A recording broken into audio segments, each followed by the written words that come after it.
الحمد للہ رب العالمین والصلاة والسلام علی سید المرسلین وعلی آلہ الطیبین الطاہرین اما بعد فاعوذ باللہ من الشیطان الرجیم بسم اللہ الرحمن الرحیم قد جاءکم من اللہ نور وکتاب مبین وقال اللہ تبارک وتعالی فی مقام المختلف فآمنوا باللہ ورسولہ والنور الذی انزلنا وقال رسول اللہ صلی اللہ علیہ وآلہ وسلم زینوا مجالسکم بذکر علی صدق اللہ المولانا العلی العظیم وصدق رسول النبی الامین المتین الکریم اما بعد سامعین مکرم و ناظرین گرامی السلام علیکم ورحمۃ اللہ وبرکاتہ۔ وقت کا دامن بہت تنگ ہے، اس سے پہلے کہ میں کچھ عرض کروں، عرض و معروض کا سلسلہ دراز ہو، آئیے سب سے پہلے مدینے والے آقا اور ان کی آل پاک پر درود پاک پڑھ لیا جائے۔ اللہم صلی علی محمد وعلی آل محمد وبارک وسلم۔ ام المومنین حضرت عائشہ رضی اللہ تعالیٰ عنہ سے روایت ہے کہ ذکر علی عبادہ، علی کا ذکر عبادت ہے، تو یہ اگر عبادت ہے تو اس سے عبادت کرنے والے اور سننے والوں کو ثواب ملتا ہے۔ چونکہ ابھی پرسوں رات کو اچانک میرے خالہ زاد بھائی سید فیض گوہر صاحب کا اچانک ہارٹ فیل ہو گیا اور ان کا انتقال ہو گیا اور ادارے فانی سے کوچ کر گئے۔ میں چاہتا ہوں اس ذکر کا ثواب اللہ بطور میں ان کو ایصال کرتا ہوں، اللہ اسے قبول فرمائے۔ ذکر علی عبادہ، حضرت ام المومنین حضرت عائشہ فرماتی ہیں۔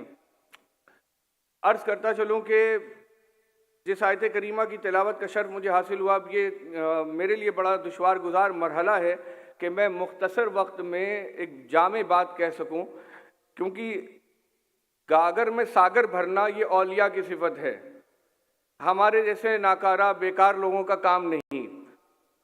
میں اس ذات پاک کے بارے میں بات کرنے کے لیے یہاں حاضر ہوا ہوں کہ جن کے بارے میں بات کرنا چند لمحوں میں بہت مشکل ہے۔ حضرت علی کرم اللہ وجہہ الکریم کے بارے میں فضائل بیان کرنا 10 منٹ 15 منٹ 20 منٹ میں بہت دشوار گزار مرحلہ ہے، کیونکہ حضرت امام احمد بن حنبل فرماتے ہیں کہ حضرت علی کرم اللہ وجہہ الکریم کی تنہا وہ ذات گرامی ہے اصحاب کے درمیان جن کے لیے فضائل کے باب میں سب سے زیادہ صحیح حدیث مروی ہے۔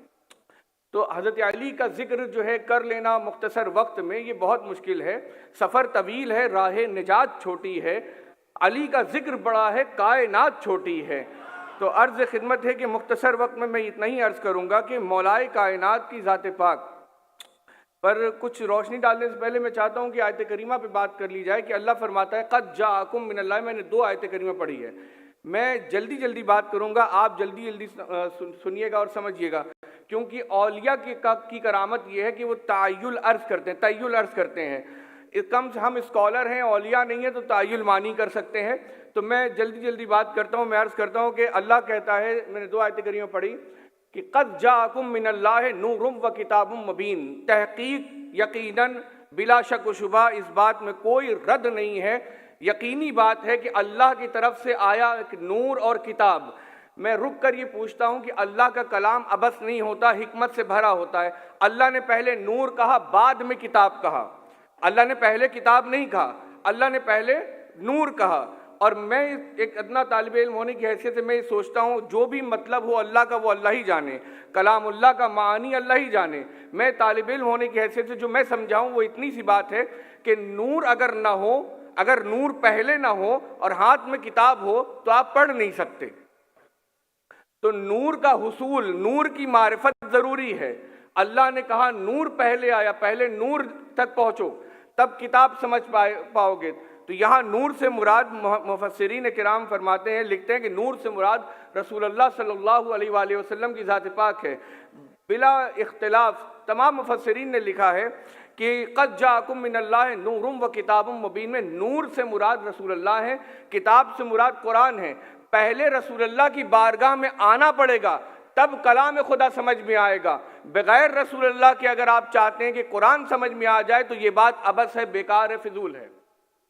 اب وہ نور مطلق وہ نور الہی دنیا میں آیا، اپنے نور سے قلوب کو منور کیا، لوگوں کو جہالت کے اندھیرے سے نکالا، کفر کے ظلمات سے نکال کر اسلام کے اجالے میں لایا، حتیٰ کہ وہ ظالمین جو لوگ اپنے بچیوں کو زندہ دفنا دیتے تھے، جن کی سیرت میں، بصیرت میں، طینت میں، طبیعت میں انصاف کی بو اور بود و باش نہیں تھی، ایسے لوگوں کو، عرب کے ایسے جہلا کو ہمارے لیے نمونہ عمل بنایا، ہمارے لیے ایسا بنایا کہ ان کی قلوب کو ایسا منور کیا کہ ان کے شان میں اللہ نے قرآن میں آیتیں نازل کر دی، اور ان کو جن کی کوئی فضیلت، کوئی شان نہیں تھی، اپنی معیت مبارکہ سے، اپنی صحبت سے ان کو صحابی بنایا، ان کی شانیں بڑھائی، ان کو دین سکھایا، ان کو اسلام سکھایا، نماز سکھایا، حج سکھایا، حتیٰ کہ ان کو ایک انسان بنایا، ظلم سے نکال کر اجالے میں لائے۔ اب حضور علیہ السلام کی جو ذات پاک ہے نا، وہ ایک رہبر کی ہے، رہبر مطلق ہے، اور رہبر جو ہوتا ہے کبھی بھی اپنی امت کو تنہا چھوڑ کے نہیں جاتا ہے۔ میں اپنے مراد کی طرف آ رہا ہوں، رہبر جو ہے اپنی امت کو کبھی تنہا نہیں چھوڑتا۔ رسول اللہ صلی اللہ علیہ وآلہ وسلم جب دنیا سے تشریف لے گئے تو کیا امت کو یوں ہی چھوڑ کے چلے گئے؟ ایک سوال ہے، میں ایک طالب علم ہوں، میں کوئی علامہ فہامہ نہیں ہوں، مدرسے میں پڑھا ہوں نہیں پڑھا ہوں، اس سے فرق نہیں پڑتا ہے۔ اصل بات یہ ہے کہ جو میں بات کہہ رہا ہوں اگر اس میں وزن ہے، بات عقل کے معیار پہ کھری اتر رہی ہے، تو آپ رسول اللہ کی سیرت مبارکہ کو، اخلاق طیبہ کو سامنے رکھیں، ذات پاک کو سامنے رکھیں، اور خود سوچیں کیا رسول اللہ نے امت کو تنہا چھوڑ دیا؟ کیا ایسا وہ کر سکتے ہیں؟ یہ بات غیر ممکن ہے۔ تو رسول اللہ صلی اللہ علیہ وسلم نے ارشاد فرمایا، یہ آیت کریمہ کو ذہن میں رکھیں، اور اب یہ حدیث پاک میں مسلم شریف سے پڑھ رہا ہوں، حدیث نمبر 6229 ہے۔ حضور علیہ السلام فرماتے ہیں کہ میں تمہارے درمیان دو وزندار چیز چھوڑ کے جا رہا ہوں، امت کو تنہا نہیں چھوڑ رہے ہیں۔ فرما رہے انی ترکتکم فیکم الثقلین کتاب اللہ و عطرتی، میں تمہارے درمیان دو وزندار چیز چھوڑ کے جا رہا ہوں، ایک اللہ کی کتاب ہے جو اللہ کی رسی ہے، اور ایک میری عطرت ہے، ان دونوں کو مضبوطی سے تھامے رہو گے تو ہرگز گمراہ نہیں ہوگے۔ یقین جانیے مسلم شریف کی روایت جو میں پڑھ رہا ہوں اس میں واضح لفظ ہے لن تدلوا بعدی، میرے بعد گمراہ نہیں ہوگے۔ یہ زبان رسالت کی گارنٹی ہے، یہ گارنٹی زبان رسالت کی ہے کہ قرآن اور اہل بیت کو مضبوطی سے تھامے رہو گے تو گمراہ نہیں ہوگے۔ جس در پہ رسول اللہ ہمیں چھوڑ کر گئے ہیں وہ در قرآن اور اہل بیت کا در ہے۔ قرآن سمجھنا ہے تو اہل بیت کے در پر آنا پڑے گا۔ امت قرآن ہمارے لیے رہنما ہے، قرآن اللہ نے کہا ھدی للناس، قرآن ہمارے لیے ہدایت کا منبع ہے۔ کہاں سمجھیں گے آپ؟ آج آپ جائیں گے تو آپ کو اہل بیت کے در پہ آنا پڑے گا، اور آپ یاد رکھیں اہل بیت کا در مبارک ہی وہ در ہے جو صاحب قرآن ہے۔ قرآن اٹھائیے گا تو اہل بیت کی فضیلتیں آپ کو نمایاں طور پہ دکھائی دیں گی، اور آپ اہل بیت کے در پہ آئیے گا تو وہ قرآن کی عظمتیں بیان کریں گے۔ حتیٰ کہ اگر قرآن پہ وقت آتا ہے، بلکہ قرآن پہ جب وقت آیا تو کربلا میں اہل بیت ہی اٹھ کے گئے تھے۔ جس کا واسطہ ہے، جس کے گھر میں آیا اس کو فکر ہے۔ تو میں عرض کر رہا تھا کہ اب آپ کو قرآن، وہ نور جب دنیا سے گیا تو اپنی جگہ کس نور کو اپوائنٹ کر کے گیا؟ اللہ قرآن میں کہتا ہے کہ جب وہ اپنی ایک آیت کریمہ ہے کہ جب وہ اپنی ایک آیت کو منسوخ کرتا ہے، آیت کا مفہوم ہے، جب وہ ایک اپنی آیت کو ختم کرتا ہے تو اس آیت کے جگہ اس جیسی آیت کو رکھتا ہے۔ رسول اللہ صلی اللہ علیہ وسلم دنیا سے جب تشریف لے جا رہے ہیں تو فرما رہے ہیں میں تمہارے درمیان دو وزندار چیز چھوڑ رہا ہوں، ایک قرآن ہے اور ایک اہل بیت ہیں۔ آگے یہ صحیح مسلم کی روایت جہاں ختم ہوتی ہے نا، وہاں حضور علیہ السلام نے 3 بار ارشاد فرمایا کہ میں تمہیں ڈراتا ہوں اللہ سے میری اہل بیت کے معاملے میں۔ 3 بار ارشاد فرمایا ہے میں تمہیں ڈراتا ہوں اہل بیت کے معاملے میں۔ اور بات دیکھیے، صحابہ ہم صحابہ کی سیرت پہ چلنے والے ہیں، صحابہ ہمارے آئیڈل ہیں۔ آئیے، حضور علیہ السلام دنیا سے تشریف لے گئے، صحابہ نے کیا کیا؟ عبداللہ ابن مسعود اٹھے مولا کائنات کے در پہ آئے، وصال ہو چکا ہے حضور علیہ السلام کا، مولا کائنات کے در پہ آئے، کہا علی اب رسول اللہ موجود نہیں، مجھے قرآن سکھائیے۔ ان کا یہ عمل بتا رہا ہے کہ رسول اللہ کے بعد اب وہ نور کتاب کو سمجھنے کے لیے اہل بیت ہیں، علی ہیں۔ اور مولائے کائنات کو نور نہ سمجھنے والے یہ بھی سمجھیں کہ وہ نور ہے، میں اس پہ بات کروں گا۔ دیکھیے سورہ تغابن کی آیت نمبر 8 جس کی میں نے تلاوت کی، اللہ فرماتا ہے کہ ایمان لاؤ اللہ پہ، فآمنوا، تو ایمان لاؤ اللہ پہ، اس کے رسول پر اور اس نور پہ جو نازل کیا گیا۔ تمام شیعہ اور سنی تفاسیر اٹھا کے پڑھیے، اس یہاں پر مفسرین نے اس بات کو نقل کیا ہے کہ اس نور سے مراد قرآن ہے، جہاں اس کی تفسیر میں نور سے مراد وَنُورِ الَّذِي أَنزَلْنَا، اور اس نور پہ ایمان لاؤ جو نازل کیا گیا ہے، اس سے مراد قرآن لیا ہے۔ وہیں اس کی تفسیر محدث اہل سنت، امام اہل سنت، تاجدار اہل سنت امام طبرانی اپنی کتاب الولایہ میں لکھتے ہیں۔ الولایہ میں اس آیت کریمہ کے ذیل میں لکھتے ہیں کہ اس نور سے مراد جانتے ہیں کیا ہے؟ زید ابن ارقم رضی اللہ تعالیٰ عنہ حضور علیہ السلام سے غدیر خم میں سوال کرتے ہیں، یہ آیت کریمہ پڑھتے ہیں، کہتے ہیں یا رسول اللہ ہم سمجھ گئے کہ اللہ پہ ایمان لانا ہے، آپ پر ایمان لانا ہے، اور وہ نور کیا ہے جس پر ایمان لانا ہے؟ فرمایا مولائے کائنات بغل میں کھڑے تھے، آپ کی پشت مبارک پہ اپنا ہاتھ رکھا، فرمایا اس نور سے مراد یہ علی ہے، علی ہے، علی ہے، علی نور ہے، نور ہے، نور ہے۔ میں اہل سنت سے ہوں، مگر میں نے کبھی مذہبی چشمے کو یعنی مسلکی تعصب کا چشمہ لگا کر علی کو نہیں پڑھا، میں نے کبھی شیعت اور سنیت کا چشمہ لگا کے نہیں پڑھا۔ مولائے کائنات حضرت علی کرم اللہ وجہہ الکریم شیعت اور سنیت سے بالا تر چیز ہے، آپ اس سے آگے نکلیے، اس سے فرق نہیں پڑتا۔ عرض کرتا ہوں کہ حضرت امیر المومنین حضرت علی کرم اللہ وجہہ الکریم کی ذات پاک میں کیا کیا بیان کروں، اس کا حدیثوں کے روایتوں کی سیلاب میرے ذہن میں اڑ رہے ہیں۔ عرض کر رہا تھا کہ وہ نور جو ہے کیا ہے؟ وہ علی ہے۔ زید ابن ارقم امام طبرانی لکھ رہے ہیں، بہت بڑے محدث ہیں، جن کو شک ہو جا کر پتہ کرے امام طبرانی کا کیا مقام ہے۔ میں عرض کر رہا تھا، پڑھا جاتا ہے تیری نسل پاک میں ہے بچہ بچہ نور کا، تو ہے عین نور تیرا سب گھرانہ نور کا۔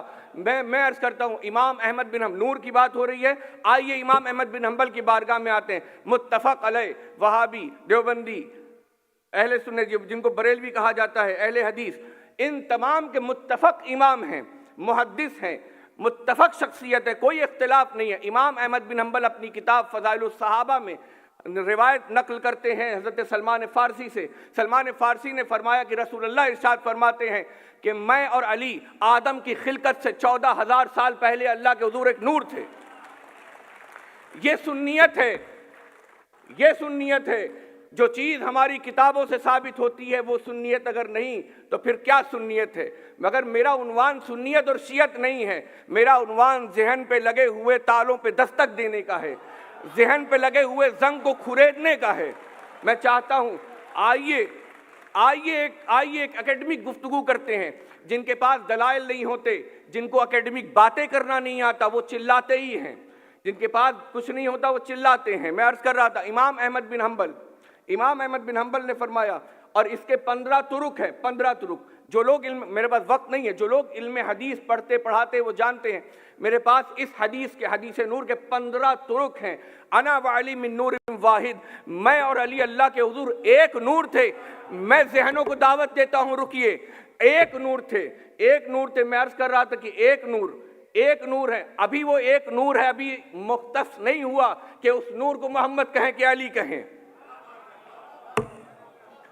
وہی نور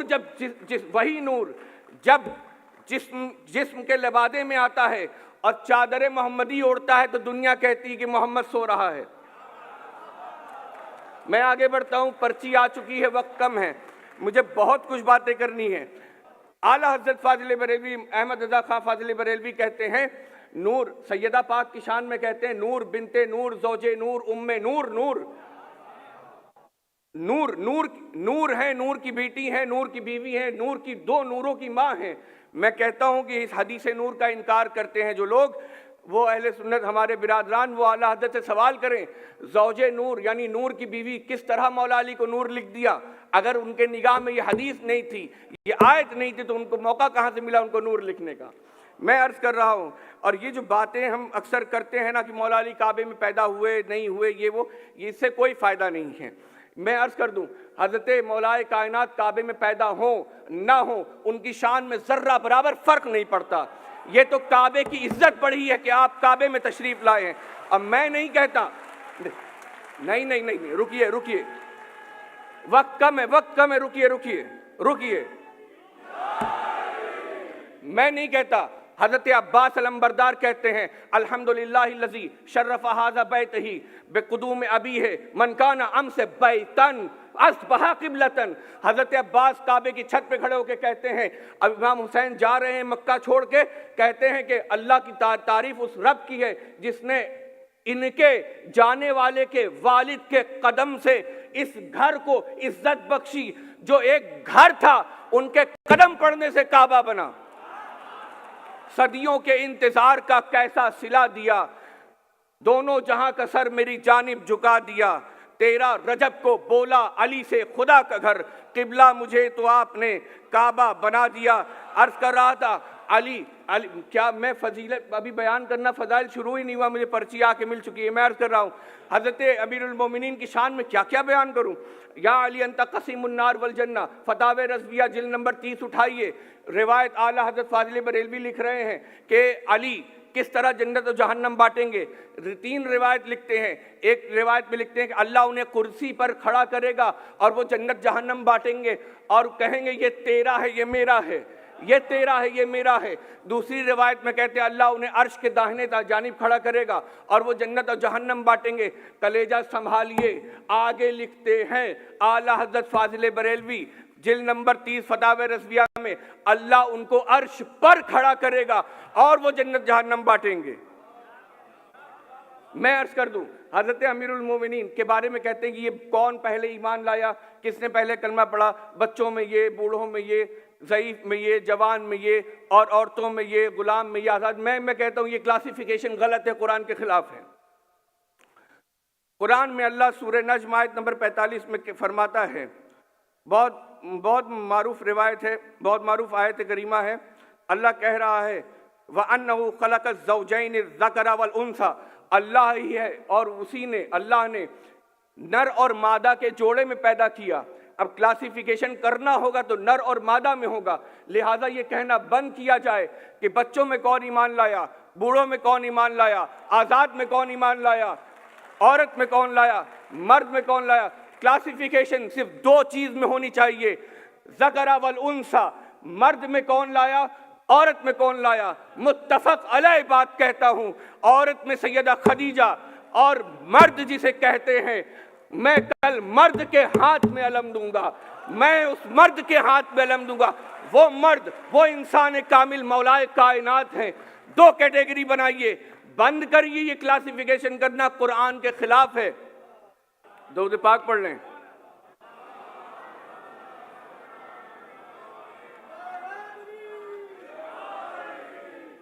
دیکھیے حضرت ابوبکر افضل ہیں کہ حضرت علی افضل ہیں، حضرت عمر افضل ہیں، یہ سب باتیں ہوتی رہتی ہیں۔ میں عرض کر دوں، جو شخص یہ بات کہتا ہے کہ رسول اللہ کے بعد فلاں شخصیت سب سے افضل ہیں، اس نے تاریخ نہیں پڑھی، حدیث نہیں پڑھی، اس نے اسماء الرجال کی کتابیں نہیں دیکھی، اس کو ہوا نہیں لگی۔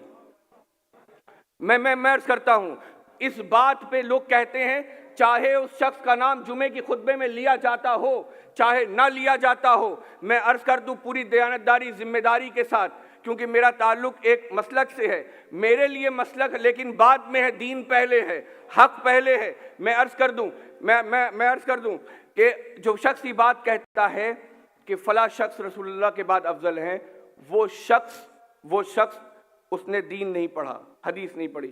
اس بات پہ ذرا بھی اجماع نہیں ہے، کسی کا اجماع نہیں ہے کہ رسول اللہ کے بعد فلاں صحابی افضل ہیں۔ ہر کوئی اپنی اپنی دلیل رکھتا ہے، میں ہر کسی کی دلیل کا احترام کرتا ہوں۔ انصاف کا تقاضا یہ ہے کہ مد مقابل کی بھی دلیل کا احترام کیا جائے۔ تو میں عرض کر رہا ہوں دلیل ساری اپنی جگہ، لیکن اس پر کبھی اجماع نہیں ہے، کیونکہ صحابہ کے درمیان اس بات میں اختلاف تھا کہ افضل کون ہے۔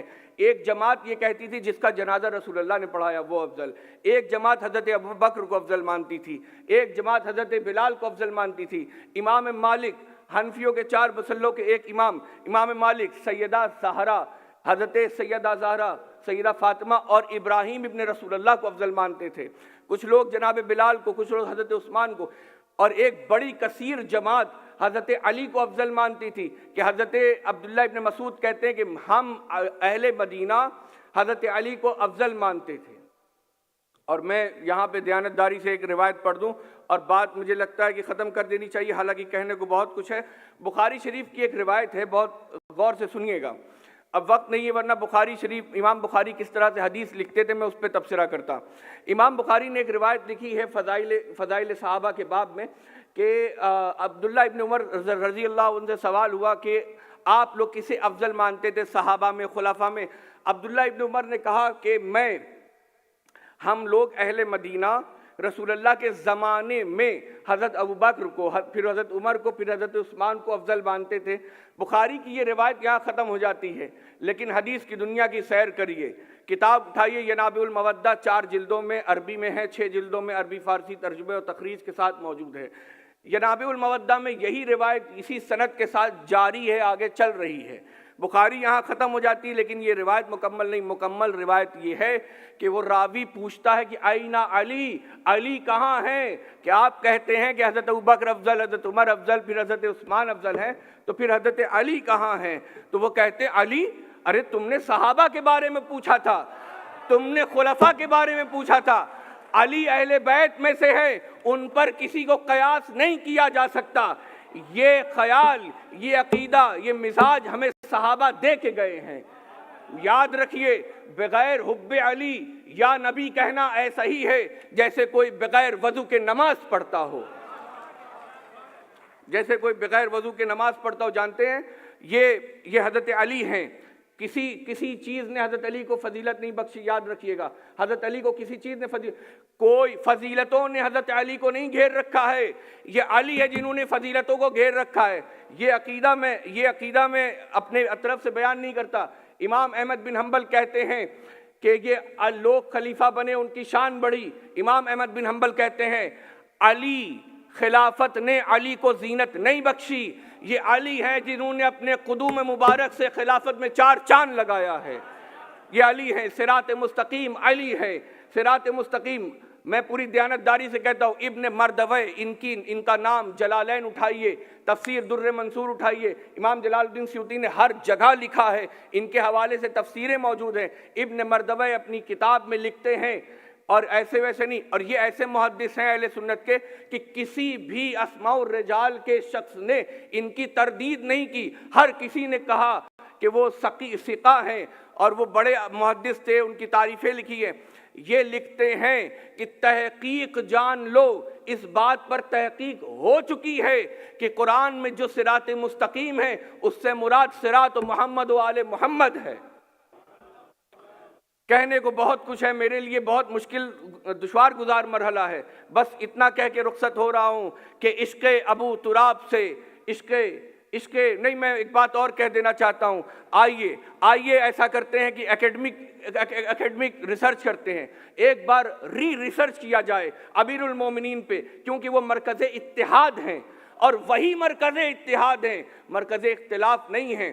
اپنی نگاہوں سے شیعت اور سنیت کا چشمہ اتاریں اور ایک مسلمان کی حیثیت سے، ایک مومن کی حیثیت سے امیر المومنین حیدر کرار حضرت علی کرم اللہ وجہ الکریم کی ذات پاک کو پڑھا جائے، ریسرچ کیا جائے، انشاءاللہ ہر کسی کو روشنی، نور، علم، ہدایت، حکمت اسی در سے ملتی ہے۔ کسی عالم کا علم در مرتضیٰ تک اسے پہنچا نہ سکا، اس کا پڑھنا بیکار، اس کا لکھنا بیکار ہے۔